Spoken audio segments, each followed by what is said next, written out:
महोदय, मैं प्रस्ताव करता हूं कि दंड प्रक्रिया संबंधी विधि का समेकन और संशोधन करने के लिए विधेयक को पुनर्स्थापित करने की अनुमति दी जाए। माननीय महोदय, मैं प्रस्ताव करता हूं कि निष्पक्ष विचारणा के लिए साक्ष्य के साधारण नियमों के समेकित करने के और सिद्धांतों का उपबंध करने के लिए विधेयक को पूर्व प्रस्तापित करने का अनुमति दी जाए। एक मिनट माननीय गृह मंत्री जी। प्रश्न ये कि विधेयक को पूर्व प्रस्तावित करने की अनुमति प्रदान की जाए। जो सदस्य इसके पक्ष में हाँ कहें, जो सदस्य विरोध में ना कहें। मेरे विचार में निर्णय हाँ वालों के पक्ष में, हाँ वालों के पक्ष में। माननीय मंत्री द्वारा विधेयक को पूर्व स्थापित किया। अध्यक्ष महोदय, जिस प्रकार से 12B सारे सांसदों को निलंबन कर रहे हैं, महोदय, इसके कारण मैं प्रस्ताव करता हूं कि अपराधों और शास्तियों से संबंधित उपबंधों का समेकन और संशोधन तथा उससे संबंध या उससे आनुषंगिक विषयों को उपबंध करने के लिए विधेयक को पुनर्स्थापित करने की अनुमति दी जाए। प्रश्न है कि विधेयक को पूर्व स्थापित करने की अनुमति प्रदान की जाए। जो सदस्य इसके पक्ष में हाँ कहें, जो सदस्य विरोध ना कहें। मेरे विचार में निर्णय हाँ वालों के पक्ष में, हाँ वालों के पक्ष में। माननीय मंत्री जी विधेयक। माननीय मंत्री जी कुछ कहना चाहते हैं इस पे? हाँ। सभापति महोदय, माननीय अध्यक्ष जी, सबसे पहले तो आज 18 साल की उम्र में देश के लिए बलिदान देने वाले महान क्रांतिकारी खुदीराम बोस की पुण्यतिथि है। मैं पूरे सदन के सामने शीश झुकाकर उनको नमन करना चाहता हूं और उनकी स्मृति से प्रेरित होकर युगों युगों के लिए जो युवा देश के लिए काम करेंगे, वो सब के लिए महान क्रांतिकारी खुदीराम बोस जी का जीवन प्रेरणा के स्रोत हमेशा के लिए रहेगा, इसका मुझे विश्वास है। माननीय अध्यक्ष जी, आज का ऐतिहासिक दिवस है।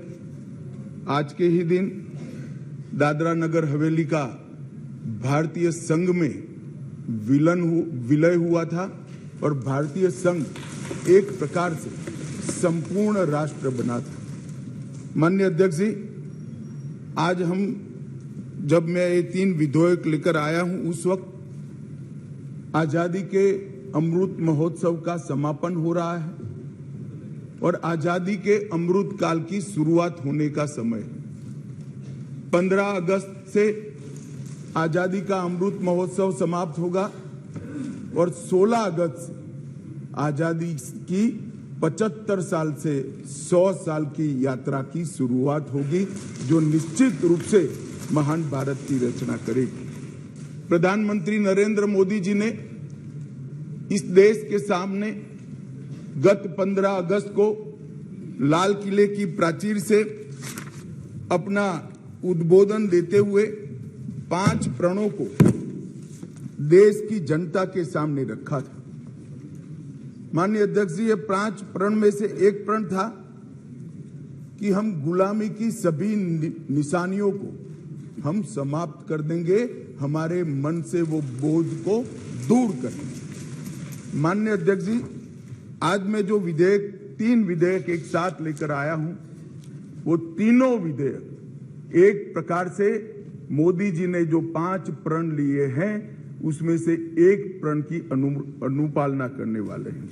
माननीय अध्यक्ष जी, ये तीनों विधेयक दंड विधान प्रक्रिया, क्रिमिनल जस्टिस सिस्टम को बेसिक कानून, इसके लिए मूलभूत कानून ये 3 विधेयकों के अंदर है। एक है इंडियन पिनल कोड जो 1860 में बनाया गया, दूसरा है क्रिमिनल प्रोसीजर कोड जो 1898 में बनाया गया और तीसरा है इंडियन एविडेंस एक्ट जो 1872 में बनाया गया।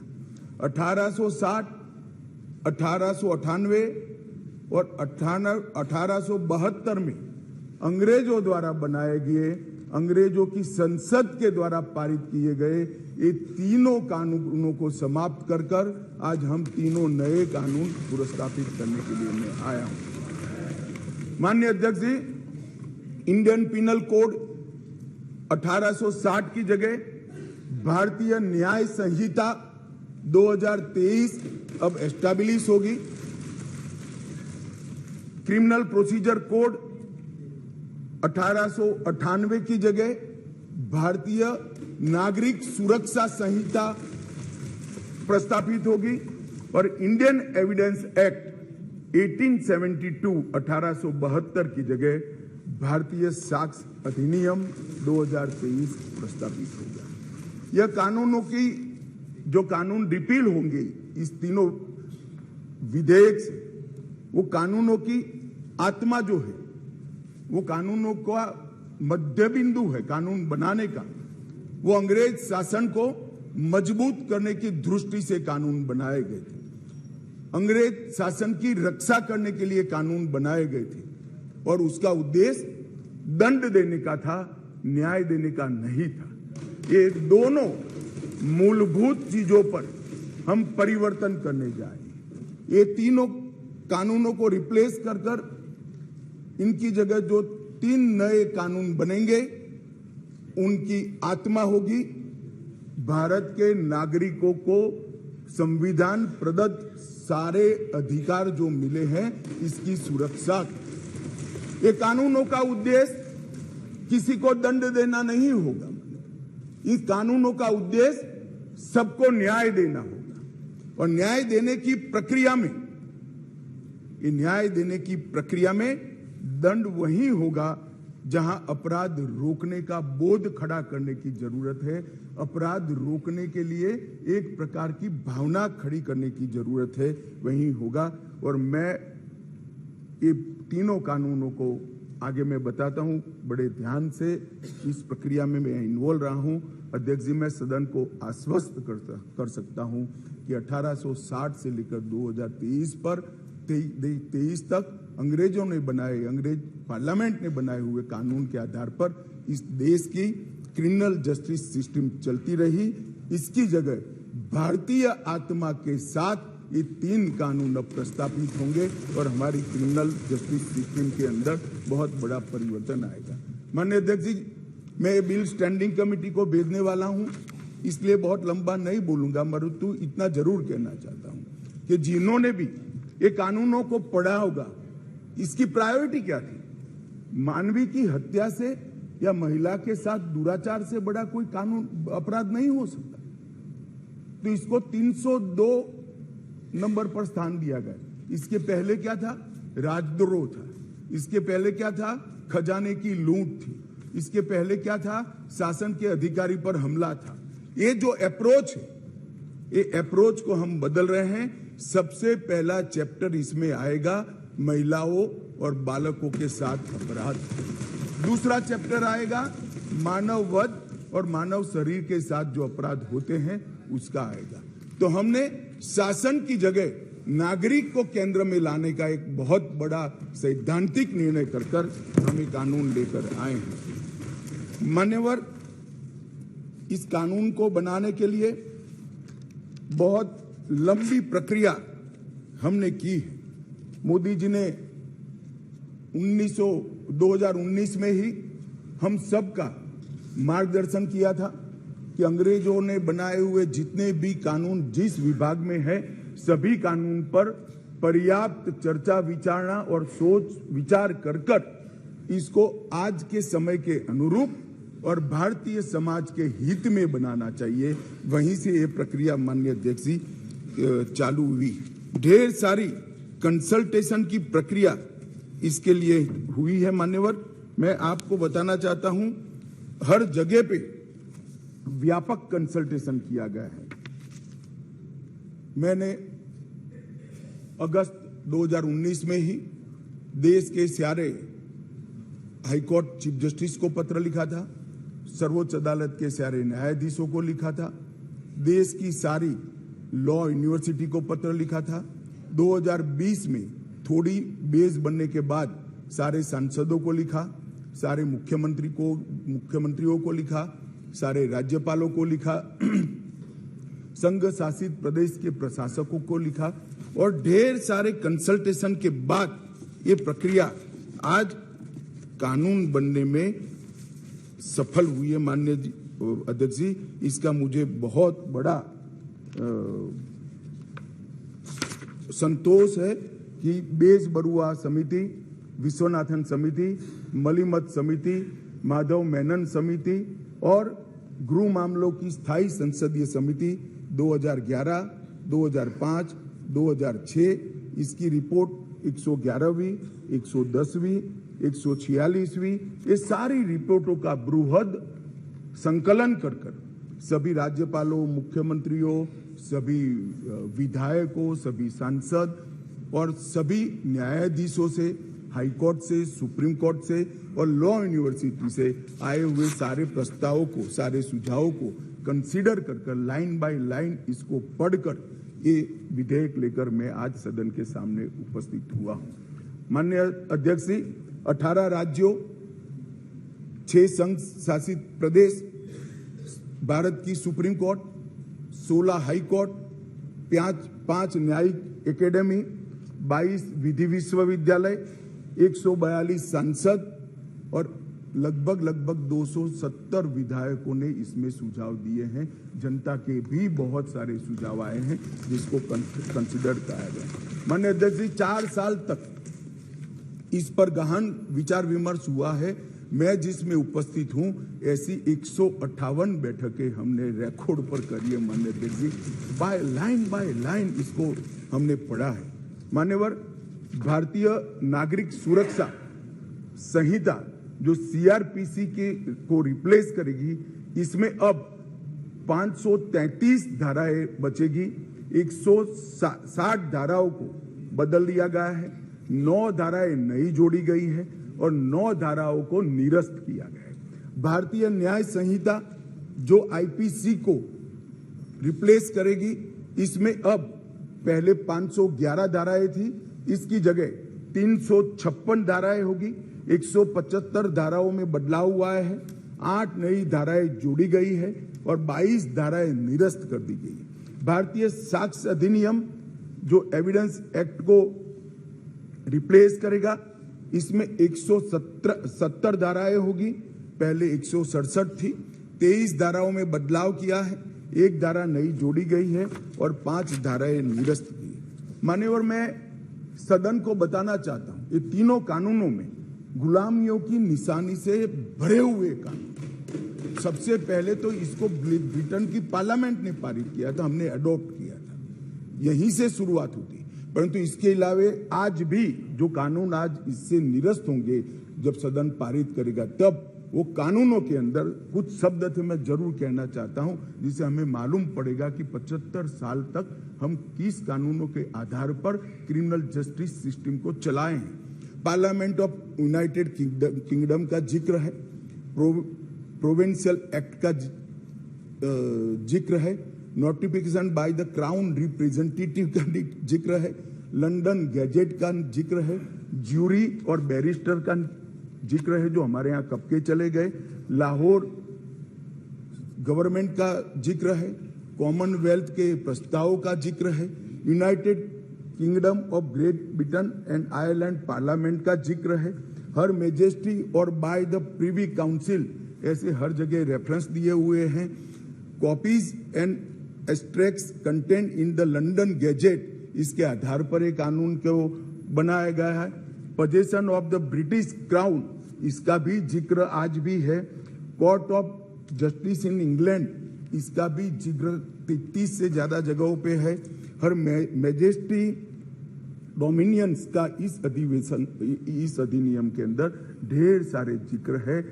टोटल 475 जगह ये गुलामी की निशानियों को समाप्त कर आज हमने नया कानून मान्यवर लेकर आए। माननीय अध्यक्ष जी, इस कानून से हमने नए युग को जोड़ने का भी प्रयास किया है। हमारी क्रिमिनल जस्टिस सिस्टम में बहुत समय लगता है। कानून में कोई कानून की अदालत में जाए तो न्याय इतनी देर से मिलता है कि न्याय का कोई मतलब ही नहीं। लोगों की श्रद्धा उठ गई। कोर्ट में जाने से डर है। मैं गुजरात का कानून मंत्री भी रहा हूं, विधि मंत्री भी रहा हूं। कई लोगों ने मुझे कहा था कि साहब पनिशमेंट की कोई जरूरत ही नहीं। मैंने बोला क्यों? कि कोर्ट में जाना इटसेल्फ पनिशमेंट है। इस प्रकार की मानसिकता लोगों के दिमाग में करके हमने इसीलिए आधुनिक से आधुनिक तकनीक को इसके अंदर समाहित करने का निर्णय किया है। माननीय अध्यक्ष जी, दस्तावेजों की परिभाषा का विस्तार कर इलेक्ट्रॉनिक या digital record, email, server longs, computer, smartphone, laptop, SMS, website, locational साक्ष्य, डिवाइस पर उपलब्ध मेल और मैसेजेस, ये सभी को कानूनी वैधता देता है, जिससे अदालतों के अंदर जो कागजों के ढेर लगते हैं, अंबार लगते हैं, वो समाप्त हो जाएंगे। एफआईआर से केस डायरी और केस डायरी से चार्जशीट और चार्जशीट से जजमेंट तक की सारी प्रक्रिया को डिजिटलाइज करने का प्रावधान इस कानून के अंदर मैं लेकर आया हूं। अदालत की सभी कार्यवाही को टेक्नोलॉजी के माध्यम से करने के लिए हम करते हैं। अभी आरोपी की पेशी ही सिर्फ वीडियो कॉन्फ्रेंस से हो सकती है। अब संपूर्ण ट्रायल क्रॉस सहित की वो वीडियो कॉन्फ्रेंस से होगी। शिकायतकर्ता और गवाहों का परीक्षण भी होगा। जांच पड़ताल और मुकदमे में साक्ष्यों का रिकॉर्डिंग जो करना है वो भी होगा। और उच्च न्यायालय के मुकदमे और सभी अपीलीय कार्यवाही भी डिजिटली संभव होगी। माननीय अध्यक्ष जी, बारे में कोई गोता ही न हो जाए, इसलिए हमने नेशनल फॉरेंसिक साइंस यूनिवर्सिटी और देश भर के सारे विद्वानों को, इस विषय के विद्वानों के साथ बैठकर इसकी चर्चा कर टेक्नोलॉजी के एक्सपर्ट के साथ बैठकर उसको बनाया गया है। सर्च और जब्ती के वक्त मान्यवर हमने कई सारे ऐसे प्रावधान किए हैं जिससे निर्दोष नागरिक को फंसाया न जा सके। सर्च और जब्ती के वक्त ढेर सारी ऐसी फरियादें मेरे यहाँ रख दिया गया, मेरे यहाँ था नहीं, पुलिस लेकर आई, रख दिया। अब हमने सर्च और जब्ती में वीडियोग्राफी को कंपलसरी करा है, जो अब वीडियोग्राफी केस का हिस्सा होगी। पुलिस द्वारा ऐसी रिकॉर्डिंग के बिना कोई भी चालान, चार्जशीट रखा जाएगा वो वैध नहीं होगा। हमारा दोष सिद्धि का प्रमाण बहुत कम है। आजादी के 75 साल के बाद भी हम दोष सिद्ध नहीं कर पाते हैं मान्यवर। इसीलिए फॉरेंसिक साइंस को हमने बहुत बढ़ावा देने का काम किया है। देश के प्रधानमंत्री जी ने एक ऐतिहासिक निर्णय लिया है नेशनल फॉरेंसिक साइंस यूनिवर्सिटी बनाने का। मैं इस सदन के माध्यम से पूरे देश को आश्वस्त करना चाहता हूं कि 3 साल के बाद हर साल 33,000 फॉरेंसिक साइंस के एक्सपर्ट और साइंटिस्ट मिलेंगे। ये इसलिए किया गया कि कानून हम लेकर आने वाले थे मान्यवर। एक कानून में हमने लक्ष्य रखा है कि दोष सिद्धि के प्रमाण को, कन्विक्शन रेशियो को 90% से ऊपर लेकर जाना है। ये हमारा लक्ष्य है। इसलिए हमने एक महत्वपूर्ण प्रावधान किया है कि 7 वर्ष या उससे ऊपर की सजा जिस धाराओं में है, वो सभी क्राइम सीन पर फॉरेंसिक टीम की विजिट को हम कंपलसरी कर रहे हैं। और मान्यवर, इसके माध्यम से एक वैज्ञानिक साक्ष्य, एक साइंटिफिक एविडेंस पुलिस के पास होगा, जिसमें कोर्ट में दोषियों को बरी होने की संभावना बहुत कम हो जाएगी। माननीय, ये दोनों चीजें हैं। इसमें एक ऐसा सवाल कुछ एक्सपर्ट्स ने बताया था कि ये इसके लिए शायद देश अभी तैयार नहीं है।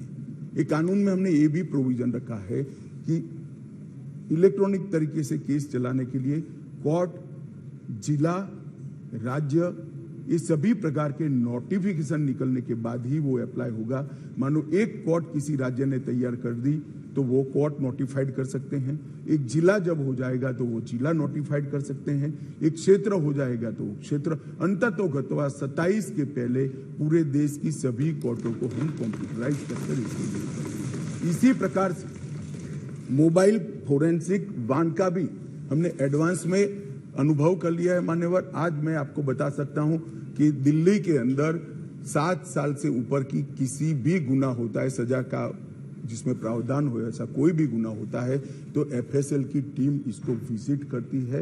ये सफल प्रयोग हमने दिल्ली के अंदर कर दिया है।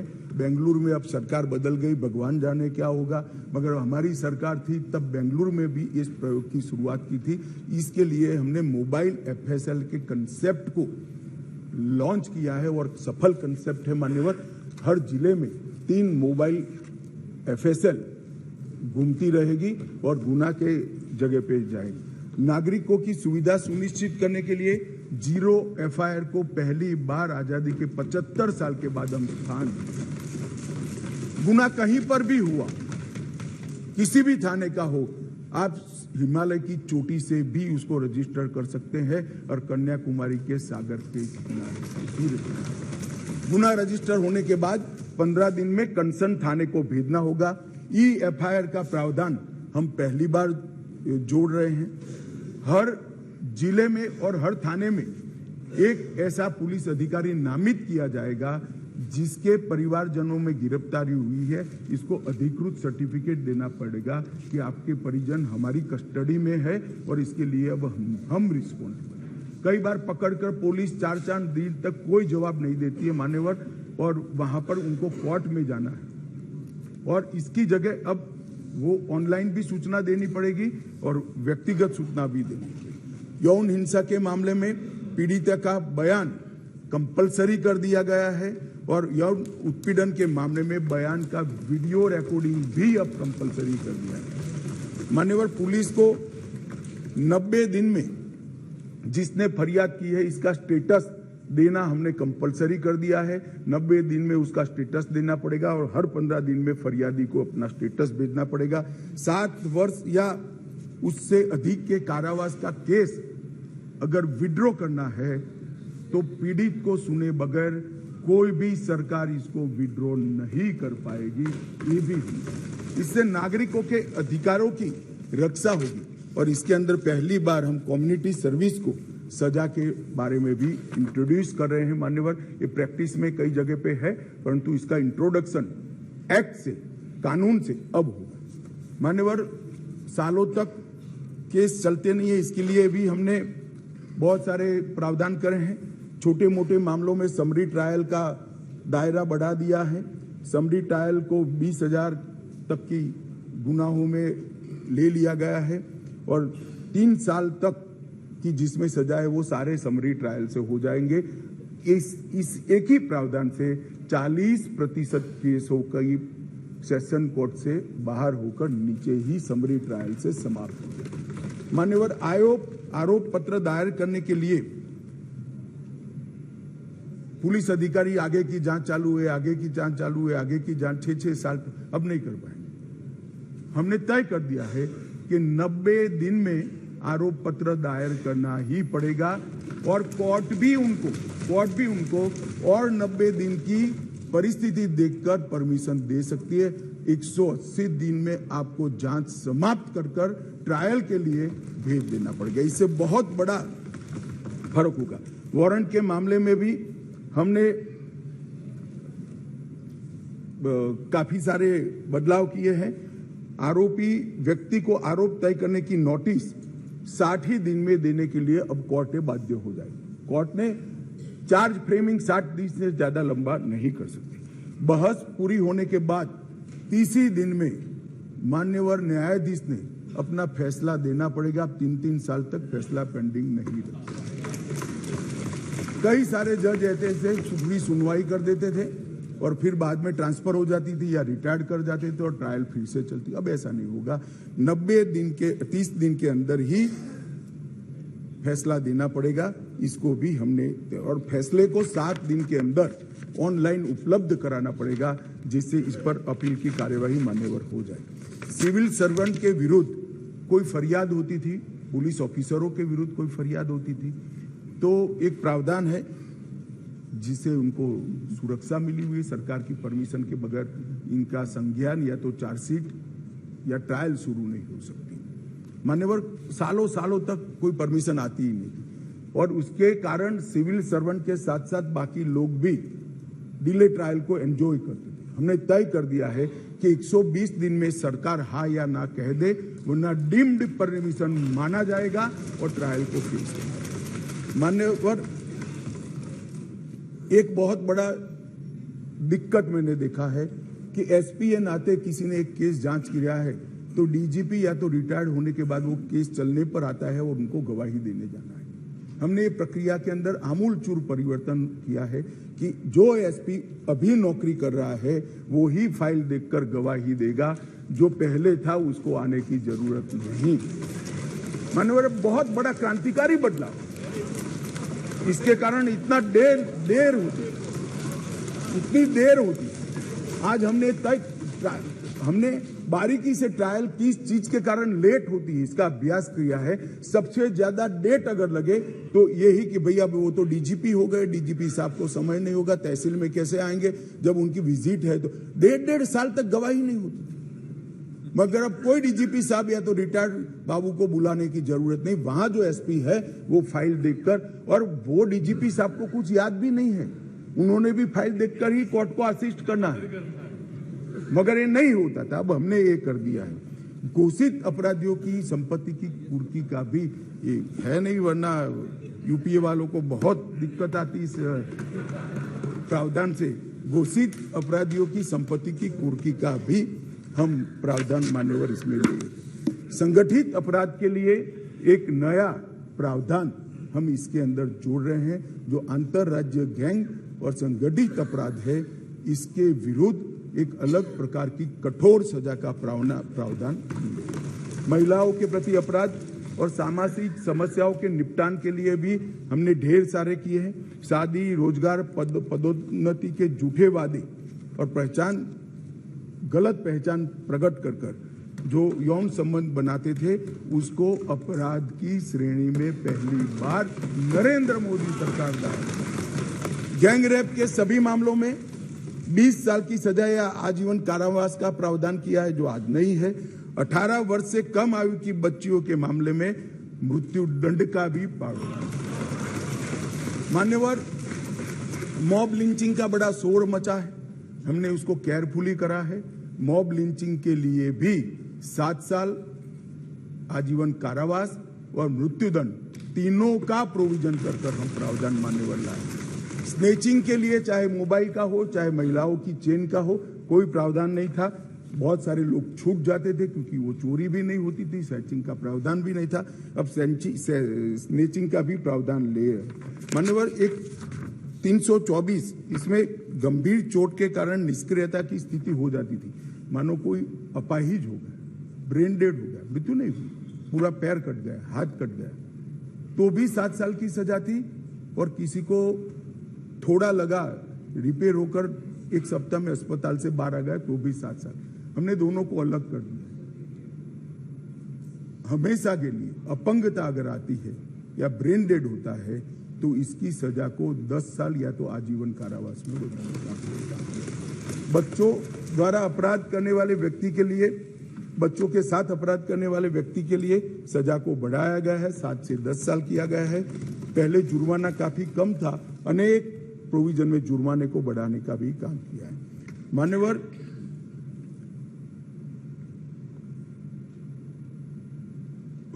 अपराधियों के विरुद्ध जो भाग जाते थे, इसके लिए भी 10 साल की सजा का लाया है, प्रावधान लेकर आए हैं। सजा माफी को पॉलिटिकल यूज करने वाले बहुत किस्से आते थे।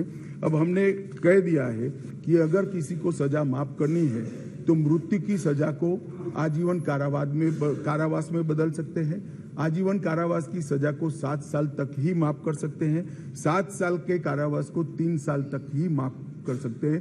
किसी भी गुनहगार को, अभी बिहार में कुछ मामले आए हैं सामने, इसी प्रकार से राजनीतिक रसूख वाले लोगों को छोड़ा नहीं जाएगा, उनको भी सजा मिलेगी। इसका भी प्रावधान मान्यवर हम लेकर आए हैं। मान्यवर, राजद्रोह पर कि अंग्रेजों ने अपने शासन को बचाने के लिए एक कानून बना था। मैं इस सदन को कहना चाहता हूं, एक ऐतिहासिक निर्णय इस सरकार ने किया है।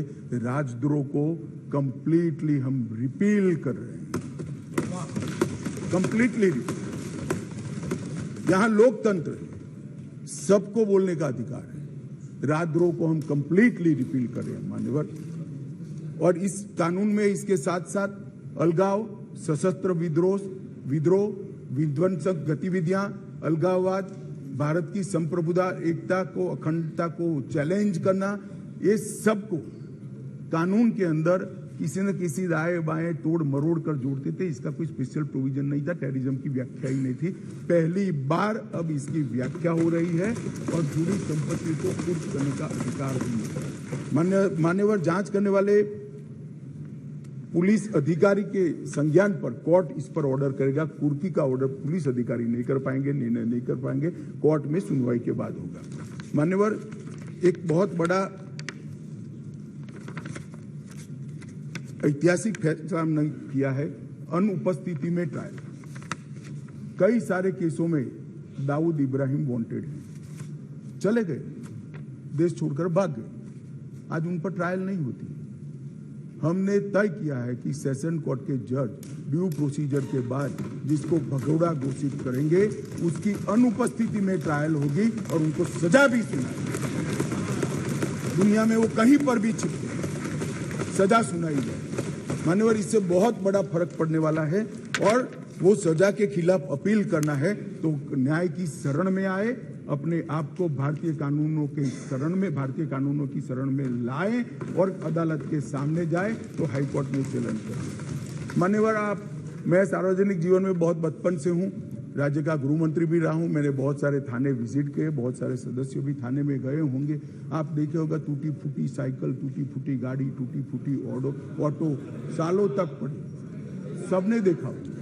वो इसलिए पड़ा है कि कानून में प्रोविजन है कि केस के निपटारे तक इसको संभाल पर रखना। हमने प्रोविजन कर दिया है इसकी वीडियोग्राफी करना, वीडियोग्राफी की सर्टिफाइड कॉपी कोर्ट में जमा कराना और फिर इसका निपटारा आप कर सकते हो। इससे कम से कम पुलिस स्टेशन की स्वच्छता मान्यवर, इस प्रकार के, मैंने तो अभी थोड़ा बताया, इस प्रकार के ढेर सारे बदलाव इस कानून के अंदर हम लेकर आए हैं। टोटल 313 बदलाव है मान्यवर। और मैं इतना कह सकता हूं कि हमारी न्यायिक दंड प्रक्रिया, क्रिमिनल जस्टिस सिस्टम के अंदर आमूलचूल परिवर्तन होगा और सबको ज्यादा से ज्यादा 3 साल के अंदर न्याय। मान्यवर, इसमें पुलिस अधिकारियों को भी जवाबदेह किया है, वकीलों को भी जवाबदेह किया है और न्याय करने वाले के लिए भी मर्यादाएं रखी है। इसमें महिलाओं का और बच्चों का विशेष ध्यान दिया गया है। अपराधियों को सजा हो इसकी चिंता की गई है और पुलिस अपने अधिकारों का दुरुपयोग न कर पाए, ऐसा भी है। इसके अंदर राजद्रोह जैसे कानूनों को एक और हम निरस्त कर रहे हैं तो दूसरी ओर धोखा देकर महिला का शोषण करने वाले और मॉब लिंचिंग जैसे जघन्य अपराध करने वालों को दंडित करने का भी एक और हमने राजद्रोह को रिपील किया है, दूसरी ओर संगठित अपराध और टेररिज्म पर नकेल कसने का काम भी हमने किया है। मान्यवर, मैं मानता हूं कि तीनों संहिता अपने आप में संपूर्ण है, परिपूर्ण है, परंतु 1807, 1828, 88 और 1878 से कानून प्रचलन में कोई भी व्यक्ति, कोई भी डिपार्टमेंट या कोई भी व्यक्तियों का समूह इसको कंप्लीट नहीं कर सकता। इसलिए मैंने निर्णय किया है मान्यवर कि इस कानून को मैं स्टैंडिंग कमेटी को, गृह विभाग की स्टैंडिंग कमेटी को देना चाहता हूं, जिससे पक्ष विपक्ष सभी संसद सभ्य इस पर अपना, काफी संसद सभ्यों ने दिया है, परंतु इस पर काफी अच्छी सोच विचार हो। इस पर बार काउंसिल भी चर्चा करे, बार एसोसिएशन भी चर्चा करे, कुछ रिटायर्ड न्यायिक अधिकारी भी चिंता करें और हम लॉ कमीशन को भी भेजेंगे, लॉ कमीशन भी अपनी टिप्पणियां दे। तो कुल मिलाकर ये सब आने के बाद ये विधेयक को उचित परिवर्तन करने के बाद मैं फिर से इस सदन के लिए आऊंगा। मैं आपको अनुरोध करता हूं माननीय स्पीकर महोदय कि मैं विधेयक को पुनर्स्थापित करता हूं और माननीय स्पीकर महोदय में ये भी अनुरोध करता हूं कि विधेयक को जांच हेतु विभाग संबंधी गृह कार्य संबंधी संसदीय स्थायी समिति को। एक मिनट, प्रश्न ये कि विधेयक को